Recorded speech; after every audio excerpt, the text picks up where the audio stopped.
Hey guys, welcome to the Mono Report. Come to you today with a video talking about Thor Ragnarok. Now, since it's been about a week or so since the trailer dropped, I've had a bit of time to digest it and think about it, and there's been some more news that has dropped since the trailer did arrive. We had the news that the trailer has become the third most watched trailer in 24 hours with 136 million views in 24 hours. That places it behind the Fate of the Furious and It. We also had news today that Taika Waititi, who is directing Thor Ragnarok, whose previous works include Hunt for the Wilder People and What We Do in the Shadows, which are both fantastic films. News that Taika Waititi is actually going to be playing a character in the film. He will actually be playing Korg, who is going to be portrayed using performance capture, and is a character that fans of the Planet Hulk storyline in Marvel Comics would be quite familiar with. He's sort of there to help Thor when he arrives on Sakaar during the whole gladiator battle scene with Jeff Goldblum's Grandmaster. But what I really wanted to talk about is a lot of people had complaints about how the film was taking on a bit more of a comedic tone and it looked a bit lighter and brighter, and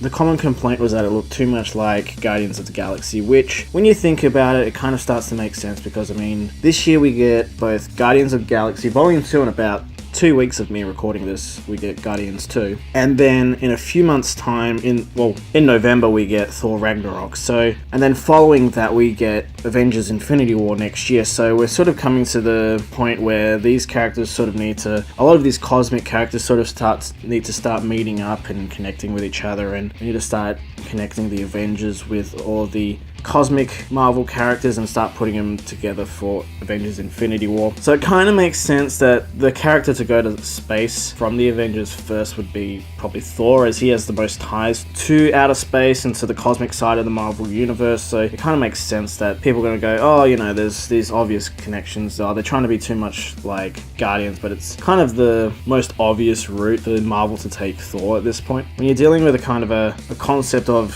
Hela, or who's rumored to be Death, you know, bringing Ragnarok to Asgard and to the Asgardians, mix that with trying to tie in all this sort of cosmic connection with Guardians of the Galaxy and all these cosmic characters, you kind of need to go a bit absurd, because it's an absurd concept altogether. So you might as well do something that's gonna surprise and shock people and catch people off guard, because a lot of people, including myself, haven't really been on board with the Thor films. Like, the first Thor film was okay. It was in no way, shape or form the best film that Marvel have put out. There are far better films that Marvel have done, and for me, Thor the Dark World was really a step back for that franchise. There wasn't really anything else that we hadn't seen before from Marvel. It was sort of a step back.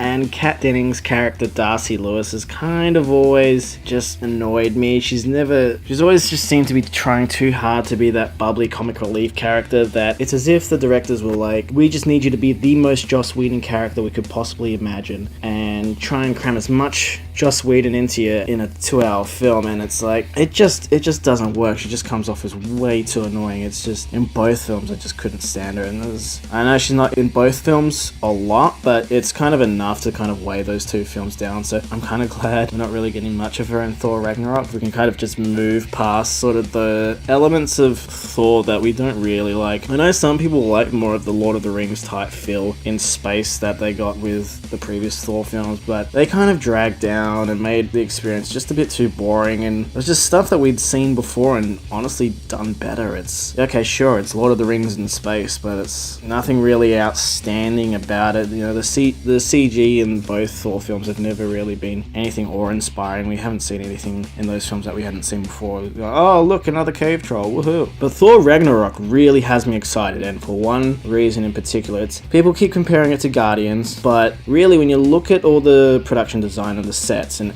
everything that we've seen, including, you know, the amazing teaser trailer, you know, incorporating Led Zeppelin's Immigrant Song into the trailer, the first vibe that I got from it was, we are getting the closest thing to a heavy metal adaptation in any way, shape, or form. I mean, heavy metal, for people who aren't aware, it's based off a series of magazines or comics which has its roots in sort of a French comic or magazine, sort of in the vein of Valerian, which is a movie that's coming out this year based on sort of a French comic. And it's the animated film adaptation of Heavy Metal, which came out in 1981. It's sort of a cult film. It's built up quite a bit of a following over the years since it came out. But it's an anthology film which sort of mashes together science fiction and fantasy stories that are based on these heavy metal storylines that came from the books. But they also, just like the book, has a lot of sort of graphic violence and sexuality and nudity, and so there's stuff you can't really fit into a PG-13 superhero film like Thor Ragnarok. The style and sensibility sort of is something that you can definitely take into a PG-13 superhero film like Thor Ragnarok. So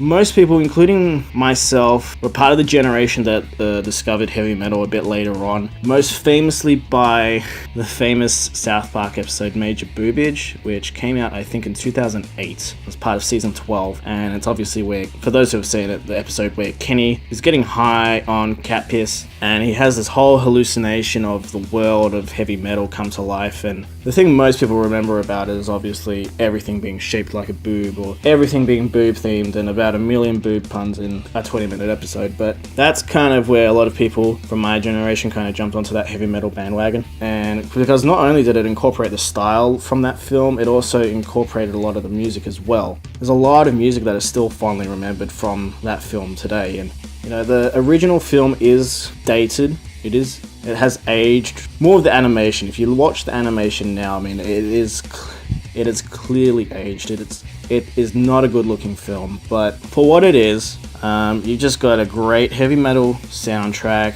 You just got everything you'd kind of want from just a pure 90 minutes of heavy metal everything. It's the most metal thing you ever watch. But it's all in space. It's space and fantasy themes that get sort of mashed together. And really, I mean, the first thought when I saw Thor Ragnarok's trailer with the Immigrant song sort of played back is just like, this is heavy metal. This is purely heavy metal. This is, so much of this film is coming from heavy metal. So if we start getting, rather than the pop songs that we get in Guardians of the Galaxy, if this is going to be purely, like with using Led Zeppelin, if it's just going to be heavy metal and rock music blaring in the background, which it seems to be the case with the title, how the title has been designed for Thor Ragnarok, it evokes pure 80s rock. You can't help but be excited by that. I mean, if that's the angle they're going to go for, then I say go for it, because that's just, you've got, you know, space and fantasy and just Thor fighting the Hulk. I mean, you just want to be revved up and pumped for absolute madness you're going to be watching. So why not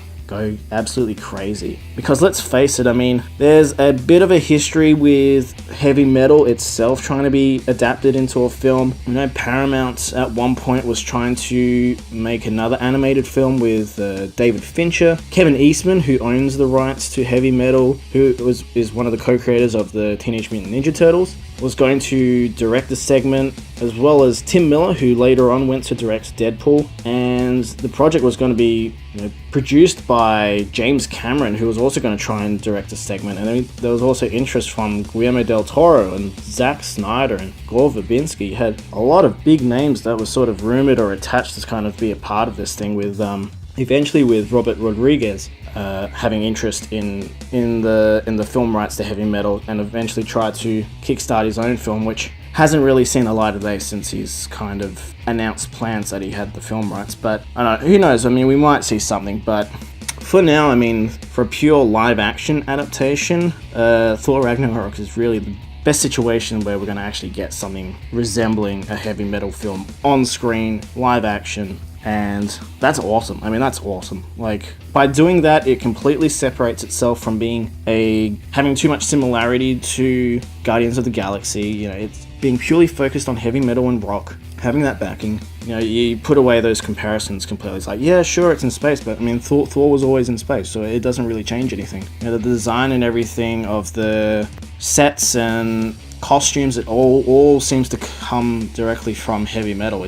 So much of it looks like it's just come straight out of heavy metal, so that gets me really excited for the film. It's the only time I've ever been excited for a Thor film. Now, I'm really excited to see what the following trailers for Thor Ragnarok actually end up being, if we're going to start getting more heavy metal tracks, because if Marvel were willing to fork out the money for the actual Immigrant Song from Led Zeppelin, the original song, not a cover, because let's face it, Led Zeppelin charge a pretty penny for using their songs in any form of media, and they use nearly 2 minutes of the Immigrant Song for the trailer. Let's hope that Marvel are going to go out of their way and keep delivering these sort of heavy metal rock teasers, and that's completely representative of what the film will end up being, because if it is, then you've got a hit. You're going to have people like me on board that had no prior interest in the Thor franchise beforehand. You're probably still going to have people who are coming off the high of Guardians 2, because as it sounds like we've started getting early reactions of Guardians of the Galaxy 2, and they seem to be quite, if not very positive. So there are going to be people who are high off of that. The trailer, everyone seems to have loved the trailer. I mean, they keep going down this route.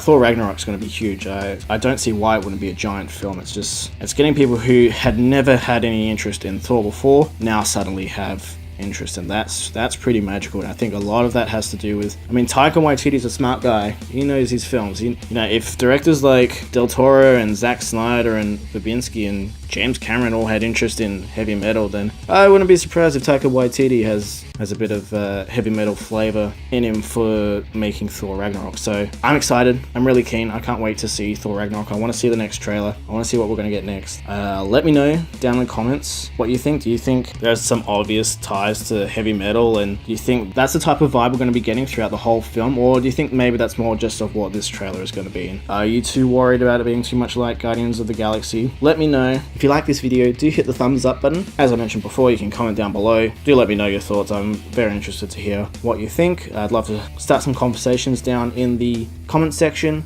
and if you do like this video, do hit the subscribe button. That way I can start pumping out more of these videos more often and at a more of a regular basis. And also don't forget, you can follow the Mono Report on Facebook and Twitter at the Mono Report. Thanks guys, and stay right here for your Mono Fix. Bye.